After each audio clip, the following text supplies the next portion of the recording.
छोटा सा गांव था जो शहर से काफी दूर बसा था।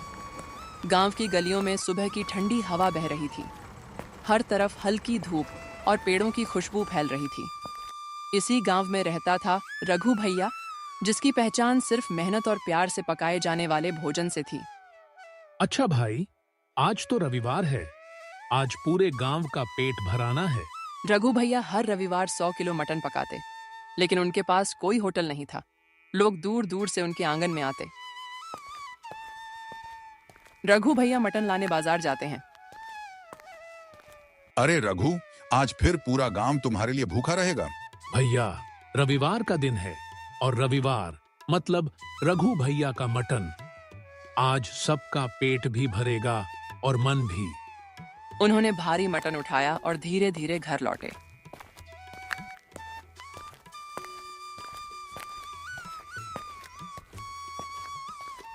इतना सारा मटन अकेले ढोते हो, थकान नहीं होती? क्यों ना हम गांव में होटल खोल लें? होटल? अरे काकी, अगर रोज बनाएंगे तो यह स्वाद कहाँ रहेगा। लोग हफ्ते भर इंतजार करते हैं। यही मजा है। रविवार का ही खास स्वाद है। रघु भैया ने बड़े लोहे के बर्तन में मटन रखा और नीचे लकड़ी का चूल्हा जला दिया।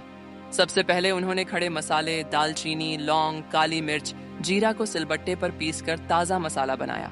वाह, ये खुशबू पूरे आंगन में फैल जाएगी। करीब 2 घंटे तक मटन धीमी आंच पर पकता रहा। दूसरी ओर बड़े भगोने में चावल उबल रहे थे और काकी कुरकुरा पापड़ तल रही थी। देखना, 12 बजे लोग उमड़ पड़ेंगे। उनके चेहरे पर जो चमक होगी वही मेरे लिए सबसे बड़ी खुशी है। जैसे ही घड़ी ने 12 बजे, लोग आने लगे। बच्चे खुशी से उछल रहे थे। सबको प्लेट मिल जाएगी। आइए आइए, रघु भैया का मटन खाने। पहला निवाला खाते ही लोग बोले, वाह रघु भैया, ये तो कमाल है। आप रोज क्यों नहीं बनाते? अगर रोज मिलेगा तो यह स्वाद खास नहीं रहेगा। यही राज है। धीरे धीरे भीड़ बढ़ गई। दोपहर होते होते सारा मटन खत्म हो गया। रघु भैया, जरा ग्रेवी ही दे दो। माफ करना भाइयों, अब तो ग्रेवी भी नहीं बची। अगला रविवार आने तक सब्र करो। ठीक है रघु भैया, फिर मिलेंगे अगले रविवार। लोग निराश होकर मुस्कुराते हुए लौट गए।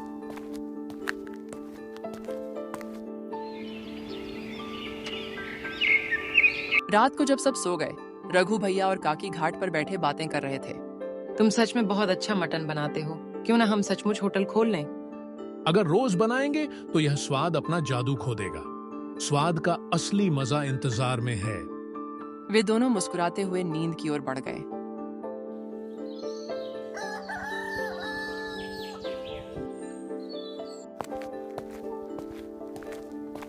अगले दिन सुबह रघु भैया गांव की गलियों में टहलते हुए चौक पर बने पीपल के पेड़ के नीचे बैठ गए। भैया, आप यहाँ अकेले बैठे हैं। अगर समय हो तो मेरे ठेले पर चलिए। मैं चिकन करी बनाता हूँ। बताइए, इसमें क्या कमी है? चलो दिखाओ अपना हुनर, मैं बताऊंगा। लड़के ने गर्मा गर्म चिकन करी और चावल की प्लेट सजा दी। बेटा, इसमें जान नहीं है। मसाले अच्छे हैं, लेकिन पहले मैरिनेट करो। नींबू, अदरक, लहसुन का पेस्ट डालो, फिर पकाओ। धन्यवाद रघु भैया, कल से मैं यही करूंगा। रघु भैया हंसते हुए आगे बढ़ गए। अगला रविवार आया। रघु भैया फिर सुबह सुबह उठे। आज का दिन उनके लिए खास था। ये वही तारीख थी जब उन्होंने पहली बार पूरे गांव के लिए मटन पकाया था। आज का मटन तो दुगना स्वाद वाला होना चाहिए। हर निवाले में प्यार घुला होना चाहिए। रघु भैया ने बड़े लोहे के बर्तन में मटन रखा और नीचे लकड़ी का चूल्हा जला दिया। जैसे ही घड़ी ने 12 बजे, गांव वाले आ गए। बच्चे, बूढ़े, युवा सभी मटन खाने के लिए उत्सुक थे। रघु भैया, आज तो प्लेट में मटन के पीस ज्यादा हैं। हाँ रघु भैया, मुझे तो 2-2 नली वाले टुकड़े मिल गए। आज की ही तारीख को मैंने पहली बार यह मटन बनाना शुरू किया था। यही हमारी सालगिरह है, इसलिए हर किसी को थोड़ा ज्यादा मिलेगा। लोग खुशी से झूम उठे। जो पिछले रविवार को रह गए थे, उन्हें भी प्लेटें दी गईं। भीड़ में एक नया चेहरा आया। साफ कपड़े पहने, थोड़ा शहरनुमा अंदाज वाला आदमी। उसने धीरे से कहा, रघु भैया, अगर आप मुझे यह रेसिपी बता दें तो मैं आपको बहुत पैसे देने को तैयार हूँ। मैं शहर में बड़ा होटल चलाता हूँ। मान लो कि मैं बताऊं भी, तब भी वही स्वाद नहीं मिलेगा। यही राज्य है। पर स्वाद तो रेसिपी से आता है ना? नहीं भाई, स्वाद सिर्फ मसालों से नहीं आता। यह धीमी आंच, लकड़ी का चूल्हा और प्यार से पकता है। वही फर्क है। शहर वाला आदमी निराश होकर चला गया।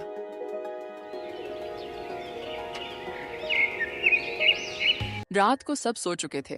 रघु भैया और काकी खाट पर बैठे बातें कर रहे थे।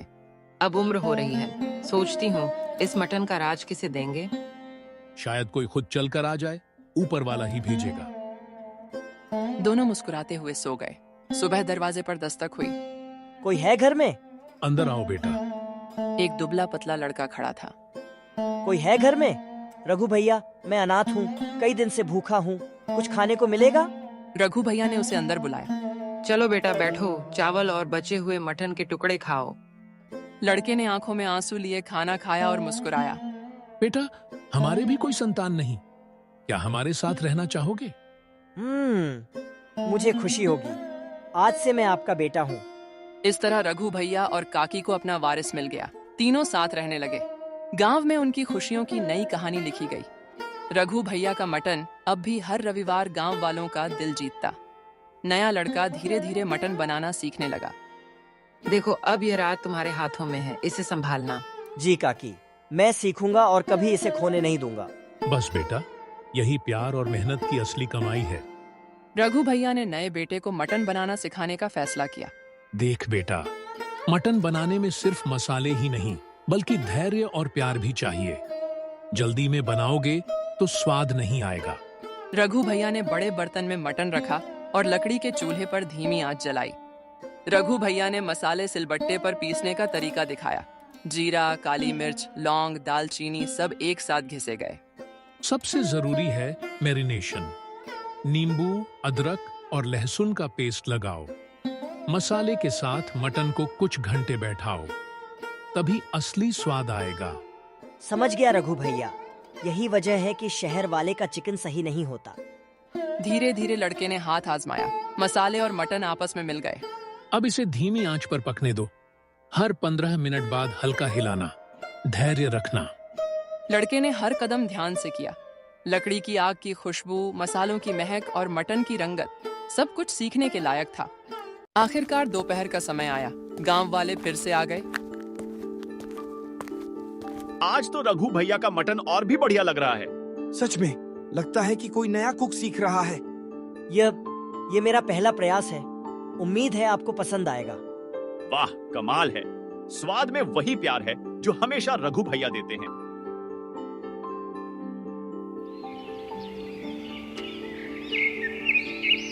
शाम को रघु भैया, काकी और लड़का आंगन में बैठे थे। आज का दिन बहुत अच्छा रहा। लोगों की मुस्कान देखकर दिल खुश हो गया।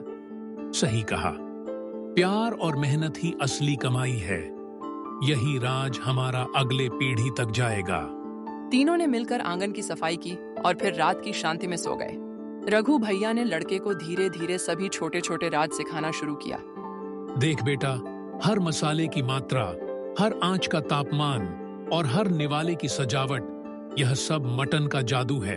इसे हमेशा याद रखना। जी रघु भैया, मैं सीख रहा हूँ और इसे संभालूंगा। गांव में धीरे धीरे यह बात फैल गई कि रघु भैया का मटन अब भी हर रविवार लोगों का दिल जीतता है और नया लड़का इसे संभालने लगा। कुछ हफ्तों बाद वही शहर वाला आदमी फिर गांव आया। उसकी नजर रघु भैया के आंगन पर पड़ी। रघु भैया, मैं फिर आया हूँ। अगर आप मुझे यह रेसिपी देंगे तो मेरे होटल का धंधा दोगुना हो जाएगा। भाई, पैसों से स्वाद नहीं बिकता, इसे प्यार और मेहनत से पकाना पड़ता है। यही राज है। शहर वाला आदमी निराश होकर चला गया। समय बीतता गया। लड़का अब धीरे धीरे मटन बनाने में माहिर हो गया। देख बेटा, अब तुम पूरे गांव के लिए मटन संभाल सकते हो। जी रघु भैया, अब मैं भी रविवार के स्वाद का राज जान गया हूँ। लड़का मटन के हर कदम, हर मसाले, हर तापमान को ध्यान में रखते हुए पकाता। गांव वाले अब उसके नाम से भी प्यार करने लगे। गांव में रविवार का मटन अब सिर्फ रघु भैया का ही नहीं, बल्कि नए लड़के का भी प्रतीक बन गया। अब तो लगता है कि रघु भैया और उनका बेटा दोनों ही स्वाद का राज संभाल रहे हैं। दिन ढलता गया और लोग आते गए और मटन खत्म होते चला गया। शाम को रघु भैया, काकी और लड़का आंगन में बैठे थे। आज फिर से लोगों की मुस्कान देखकर दिल खुश हो गया। यही प्यार और मेहनत की असली कमाई है। यही राज हमारे अगले पीढ़ी तक जाएगा।